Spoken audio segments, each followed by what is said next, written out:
The video you are about to watch involves two games for which no official English localization exists at the time of recording. Everything I'm about to say is spoken through the lens of having played a fan translation. Though these translations are out there, I will not be showing where or how you can acquire them, and I would politely ask that you do not discuss such things in the comments, as our YouTube overlords are not too fond of such activities. If you have any questions at all, Google will not steer you wrong. With that out of the way, let's get into it. Zero and Ao No Kiseki are the fourth and fifth parts of a current ongoing saga known by many different names, such as Eiyuu Densetsu, the Kiseki series, the Legend of Heroes franchise, or simply the Trails of series. These aren't the fourth and fifth ever created, far from it. But, starting at Trails in the Sky first chapter, the series took on a new creative direction where every new game and sub-series works together. Each sub-series tells its own story that can be experienced independently. But the more games you play in the overarching series, the larger view of the overarching plot you get, the more it all makes sense, and the deeper and more important all the events of the world become. Characters will cross from one sub-series to the next, and even if they aren't the stars of the game you're playing, they will get closure on events that were set up in their own respective entries. Furthermore, the events from other sub-series will also have an effect on all other entries going forward.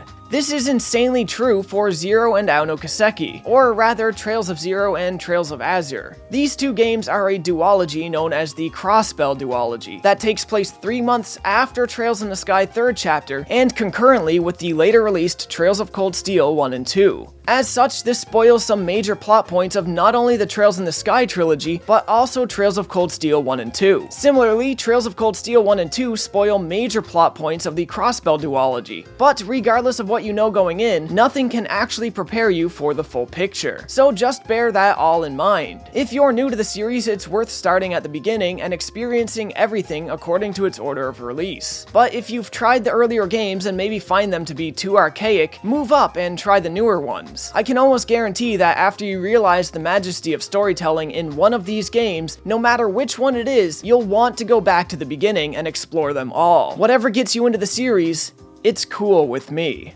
Now, that was a hell of a long introduction to the video, but I feel like all of that is important, especially for new players. Since we're kind of already on the topic, let's jump into the story a little bit and look at how this epic adventure all begins in a little more detail. Each sub-series in the franchise takes place in a different land. This time we find ourselves in the autonomous state of Crossbell, a land bordered by two independent states, Calvard and Erebonia, who are caught in the throes of public unrest. Public unrest in Calvard brought about by poor immigration policies and the damages occurred as a result. And public unrest in Erebonia as faith in their leadership crumbles and the society splits into different factions with different ideas on how to solve it. Both Calvard and Erebonia are sinking deeper and deeper into civil war, and of course, sandwiched right between them is Crossbell. Perhaps beyond Crossbell's control, the troubles of its neighboring states are pouring into the Eye of a Storm, an eye that firmly sits over Crossbell's capital. Crossbell is a rather small yet very advanced state on the cutting edge of the Orbital Revolution, a revolution that is rapidly advancing technology and industries all around the world. It is here that our main character Lloyd was born and raised. After having been gone on training for 3 years to earn a license allowing him to practice detective work, he has finally returned home. But Lloyd doesn't quite get the job he was dreaming of. Instead, he is drafted into the Triple S, a new division of the police force known as the Special Support Section. In a way, this is just here to handle odd jobs that need special help, and it works a lot like the Bracer Guild from the Sky trilogy, but with a different set of restrictions. It's not quite what he wants, but he takes the job anyway and meets the rest of the crew. The Triple S is made up of 5 primary members: Lloyd, Tio, Ellie, Randy, and Sergey. Lloyd is pretty cool. Moralistic and overly serious, but cool. Lloyd used tonfas. Tonfa's cool. Tio is our young, seemingly cold, prodigious magic user. Ellie is the rational-minded and elegant brains of the bunch. Randy is Randy, and I mean that euphemistically. And Sergey is a rad dude. He's not a member of the Triple S per se, but rather their overseer, like a chief of police. He's clearly been beaten down by a lifetime of police work, and every day is a bad day to quit drinking. It's like I picked the wrong week to quit drinking. But he keeps it all together. The Triple S has it a bit rough at first, where they need to prove their worth to the police, the Bracer Guild, and the public so that they might actually be able to receive higher priority jobs. Given this, things start off pretty mundane in Ao No Kiseki. And sadly, for the majority of Zero, mundane is just kind of the name of the game. A lot of the jobs you take feel like pointless time wasters. Since you are a detective, they mostly just consist of walking around and talking to people for hours on end. This mundane work does amount to something special, and there is a lot of character development and plot progression along the way, but it can take a bit to realize it's happened, and at times it can feel rather boring. But there's a subtle grandeur I feel that could only be achieved through these slower sections. As you get lulled into this relatively mundane world with mundane work, and begin to feel more and more like this is just an ordinary world with ordinary world problems, crazy shit begins to happen. Investigations arise involving things like cults, gang wars, drugs, and depraved and illegal sex work. When this stuff takes form, that mundane world you've been living in begins falling apart, and a realistic and heavy sense of gravity overshadows everything. When Crossbell's seedy underbelly takes full form, you realize the world you're living in is anything but mundane. By the time you make it to the final chapter of Zero, you realize just how damn crazy the adventure actually was. I liken this all a bit to the movie Waltz with Bashir. With Waltz with Bashir, the whole movie is animated,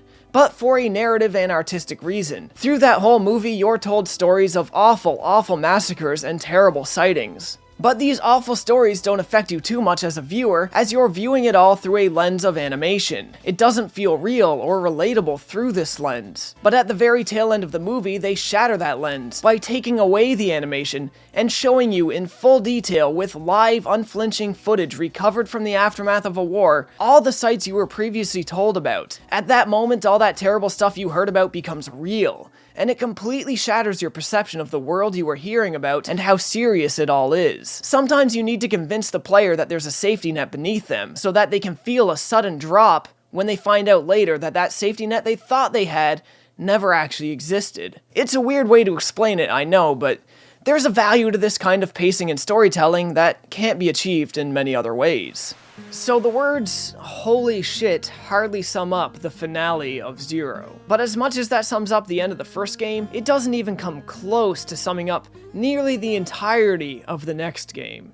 Ao No Kiseki starts with a bang. It does slip into some more mundane stuff for about 5 hours or so shortly after, but beyond that, it became what I fully believe is the craziest of the 7 Kiseki games I've played to date. Many of the plot points in Zero were still unresolved going into Ao. However, the plots of civil wars and territories bordering Crossbell explode into the limelight here and add a whole new level of complication to the game's story. Meetings between heads of states are so dripping in heavy dialogue, I felt physically weighted down watching them take place. When conversations can feel as crazy and imposing as the most threatening boss battles, you know the story and world building are on a whole other level. Things only get worse too, as Crossbell begins to question its value as an autonomous state, and civil unrest pours into your own hometown. I can't explain to you guys where this all goes or how it all comes together, as I can't spoil the incredible events of the duology, but I was absolutely floored by it. Layers of story add on top of each other to a degree I wouldn't feel comfortable trying to iterate or reconstruct. The depth of the plot is far beyond me. It's never confusing as it's unfolding, but it's pretty damn crazy when you reach the end and realize just how big the story is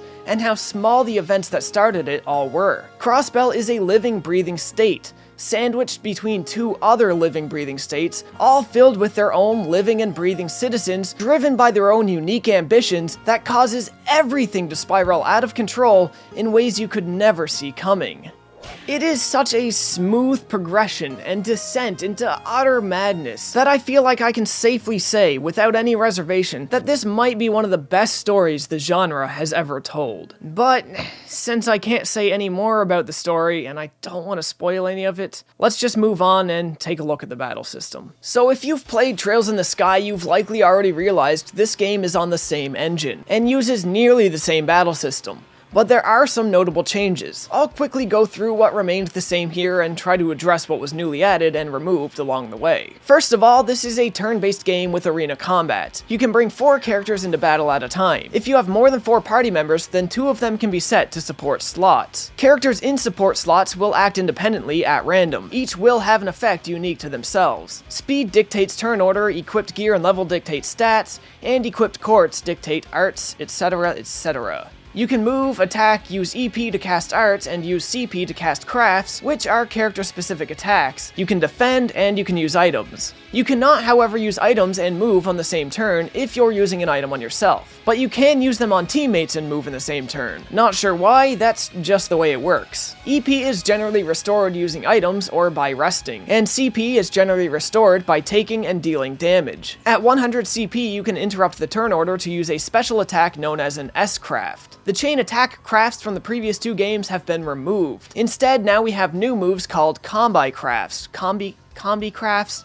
Short for combination crafts. Only specific characters can use them with one another, and only 2 characters at a time. 4-man attacks have been moved to the AT chart that runs alongside the turn order chart. The AT chart moves at a fixed rate and can't be arranged like the turn order chart can. What the AT chart is basically just randomly spawning buffs that you can take advantage of if they land on your turn. But the enemy can take advantage of them as well, so beware and plan accordingly. With the Crossbell duology, you don't just change how battles start by how you approach enemy, where 2 enemies next to each other will create link battles, or a stunned enemy will give you a massive advantage starting off. But if you are a high enough level, you can kill your enemies without even entering battle. This does a lot to make retreading old territory much smoother. In addition, not combat related, but the world is more populated with little things to pick up here and there, so exploration in general just feels a lot more interactive. By the time we start the second part of the duology, they've added Master Courts, which is a special kind of courts that can give you early battle benefits and effect-based stats, and much like your character's level, it can be leveled up through prolonged use as well. The second game also added a special function that only appears in certain dungeons called Burst. I'll fucking burst you! Throughout battle, where burst mode is available, you will charge this meter up here. When it's fully charged, you can activate it during your turn to enter burst mode, which will allow you to bypass all enemy turns until the meter is completely drained. I previously criticized some of the Trails of the Sky games for being just a little too light on their battle mechanics. Though I still massively enjoyed those games and their battle system, it could definitely benefit from being a little more fleshed out. I think the Crossbell Arc is near perfect in the amount of its new mechanics and how it took to adjusting the older ones, injecting just a little more life, randomness, and excitement into battle. It's not exactly perfectly balanced, as some characters and some functions can still be abused, but that pretty much comes with the series at this point, and I don't really mind it, to be honest. Really, I liked everything this game done. And that's the long and short of the battle system. From here, let's look at some technicals, but let me preface this once more. This is a fan translation. This part of the video is not going to be as in-depth and shouldn't be taken as important as it might be in some of my other reviews. So yeah. As I said earlier, this is a fan translation, and the translation is very clearly not perfect, but it's damn well good enough. More than one translation edit exists for the second game, and while I tried to stick with vanilla for the most part, as I heard conflicting stories of the other edits, it did lead to a soft lock in the game that made me have to update to a newer version toward the end. When I first started out with 0, I was having a ton of crashes. This is mostly due to my own inexperience with dealing with fan translations, but most of it was fixed by downloading a locale emulator. That said, it seemed like I still had issues running the game if I had something like YouTube open while the application was booting up. As soon as a voice clip would play in the game would crash. So it kinda sucks that I can't continuously refresh FlexTape's channel and catch a new upload in time to comment first while I play. But it is what it is. The game doesn't natively run in borderless either, so the borderless gaming app saved the day for me there. You may also notice I uploaded this video in 30 FPS rather than 60 like I did with the Sky Trilogy. Well, that's because this game only runs in 30. There is some jittering here and there, but it's nothing too serious. Visually, the game is fine enough. It looks just like Sky, but a little more inconsistent. Sometimes scenes and backgrounds look compositionally pleasing. Sometimes they look like this. The sound effects are exactly on par with Sky, as is the music. While I would love if the sound design stepped it up a bit, when it comes to the music, being on par with Sky is a good thing. I really enjoyed some of the tracks in these games. Tracks like this one here.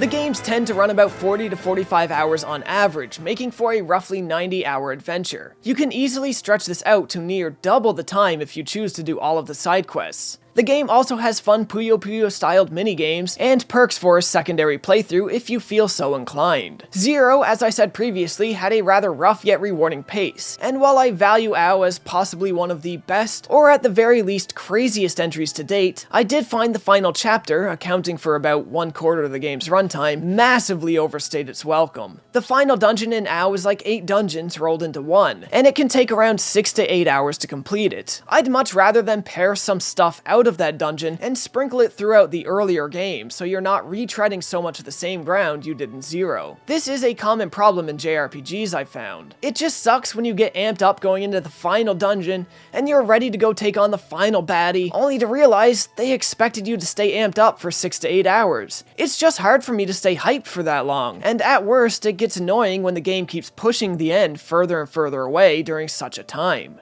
Crossbell is the smallest area in all of the Kiseki games so far, and it can feel a bit painful feeling so confined at times, but they get very good use out of what they have. It seems with this entry the illustration style changed as well. While I really like the new illustrations as they look a bit like old school sketch-oriented manga, I gotta say, I really do not like how some of the recurring characters look in this style. Transitioning characters like Estelle and Joshua into this art style should, by all means, be doable, but I don't feel they've done a good job of it. These people do not look like the characters I remember. Still though, good style for all the new designs at least. This fan translation does include voiceovers, which are of a mixed variety. Most of them are at the very least average. A couple people here and there are plain bad, but they're few and far between. Overall, the acting is serviceable. The mixing and quality, however, is another issue, where some characters are always too quiet, and the voiceovers in general are heavily compressed. とてつもなかったわね。つうか化け物すぎんだろ。ああ、なんていうか立ってる次元が違う気がする。 Just to state this once more though, this is a fan translation, not a legitimate port or localization. These things, in the long run, mean almost nothing to me, as I am simply just more than grateful to have had the opportunity to experience this story, and fill in the gaps behind the events that I witnessed in Cold Steel 1 and 2, while simultaneously tying up some loose ends from the Sky trilogy before they're reintroduced in Cold Steel 4. So, though I liked Zero a great deal by the end, it wasn't the hottest experience I've ever had. Ao, on the other hand, if Falcom can make a Kiseki game that can outdo this one, I will be surprised. Hands down, one of the craziest games amongst the series. It doesn't have my favorite characters, as that belongs to Sky, and it doesn't have my favorite world, as that's Eurobonia from Cold Steel. But it definitely has the greatest, most shocking, and gripping adventure to date, and if you can play it, do it. But also find a way to buy a physical copy. Falcom's earned it. And that's all I'm gonna say on the Crossbell duology. There is so much I want to gush about, but I just can't spoil it for you guys. It's one of those games that I wish I had a friend who was playing it the same time I was, so I could talk to them every day like, man, what happened in your game last night? Yeah, cool, I made it there too. What do you think's gonna happen next? It's literally an insane adventure like that. The least I can do is talk about it a little bit to you guys, recommend it, and hope you get to gush about it on your own. If you do start with Zero and you feel it's going a little slow, I implore you to just see it through. If there's any series that the title of worth it should be given to, it is the Kiseki series, and the Crossbell Arc is no exception. Now, if you guys found this video helpful or useful at all, you know the deal. Like, comment, subscribe. Links to socials are in the description. If you really like the content and you want to support it, I am on Patreon. And share the video if you can. As always, folks, thanks for watching.